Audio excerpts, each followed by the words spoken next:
కాపులకి తనను వదిలి వెళ్ళరు. నెంబర్ 2 వచ్చేటప్పటికి కాపు సంఘాలకు సంబంధించిన నాయకుల్ని ఈయన ఎప్పుడు పట్టించుకోరు. కాబట్టి వాళ్ళు ఈయన స్టేట్మెంట్లు ఇస్తున్నారు, నువ్వు చెడగొట్టావు ఇట్లాంటి. కాబట్టి నేను కాపులకి మాత్రమే ప్రతినిధిని కాదు అనేటటువంటిది ఎక్స్ప్లెయిన్ చేయడం ఆయన ఉద్దేశం. కాపు నాయకులకి వార్నింగ్లు ఇస్తున్నారు, కాపు కులానికి కాదు, కాపు నాయకులకి. ఎవరైతే వాళ్ళందరూ ఏంటి విజయంతో పదే పదే పదం వాడుతున్నారు. రెండవది మన కాపులకి ఎలాగో దక్కట్లేదు అన్నట్టు. మరి మీకు చేతనైతే చేసుకోండి అని చెప్తున్నారు. ఇక్కడ ఒకటే వీళ్ళందరూ చేస్తున్న తప్పు ఏంటంటే, కాపు సామాజిక ఇప్పుడు చంద్రబాబు నాయుడు మా కమ్మంతా ఏకంగండి, జగన్మోహన్ రెడ్డి మా రెడ్డి అంతా ఏకంగండి, అసలు వాళ్ళ కుల ప్రస్తావనే తేరు. వాళ్ళు మాట్లాడే పదం ఎప్పుడైనా ఎస్సీ ఎస్టీ బీసీ మైనారిటీ అని ఉంటది. దళిత బడుగు బలహీన వర్గాలకి నేను వెన్నుదన్ను అంటాడు జగన్మోహన్ రెడ్డి.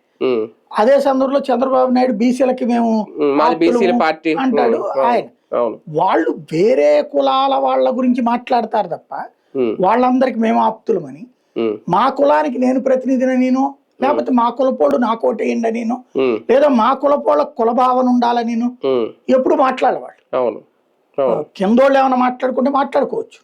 పెద్ద స్థాయిలో చంద్రబాబు అయినా లోకేష్ అయినా పవన్ కళ్యాణ్ అయినా ఈ పదాలు ఎప్పుడు వాళ్ళ. రేణుకా చౌదరి లాంటి వాళ్ళు వాడుకున్నారంటే వాళ్ళు వేరు, ఆవిడేమి పార్టీ అధ్యక్షురాలు కాదు కదా.